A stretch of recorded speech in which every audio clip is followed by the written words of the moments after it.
আসন্ন ঈদ উল ফিতর উপলক্ষে রাজধানী ঢাকা ছাড়তে শুরু করেছেন উত্তরবঙ্গের মানুষ। তবে ঢাকা রংপুর মহাসড়কে এখন পর্যন্ত বড় কোনো যানজট নেই। ফলে এবারের ঈদ যাত্রা গত 2 বছরের তুলনায় বেশি স্বস্তিদায়ক হতে পারে বলে আশা করছেন যাত্রীরা।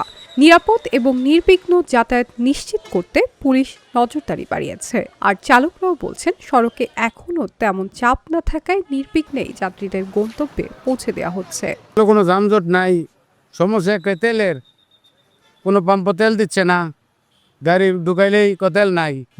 সরকারি ছুটি ছুটি হলে পরে বোঝা যাবে যানজট হবে কিনা।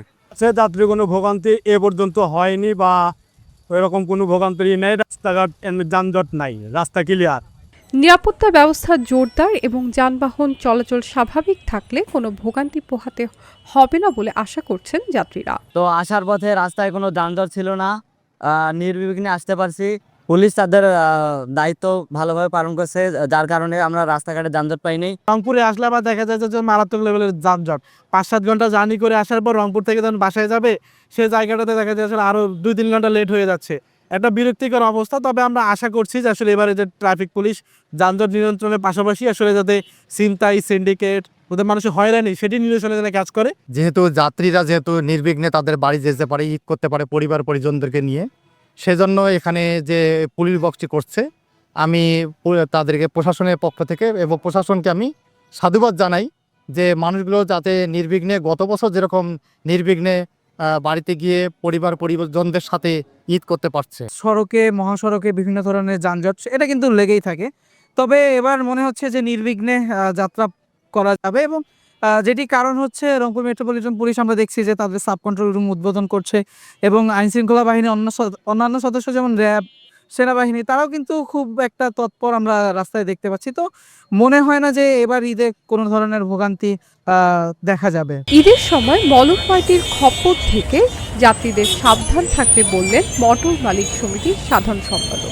আমাদেরকে প্রথম আমি বলি, আমাদের রংপুর জেলা মোটর মালিক সমিতি থেকে আমরা 100-র উপরে আমরা দিচ্ছি হচ্ছে ভলান্টিয়ার ফোর্স, যারা আপনার সবসময় এই গাড়িগুলো যাতে আপনার নিরবিচ্ছিন্ন চলাচল করতে পারে। এবং আমাদের ফোর্সের মধ্যে আরেকটা কাজ হচ্ছে, এই সময় সিমপ্যাথি জামিন দিয়ে দেয়। মলম পার্টি জজ সাহেবরা আসলে তাদেরকে মানবিকভাবে দেখায়, সিমপ্যাথি জামিন দেয়।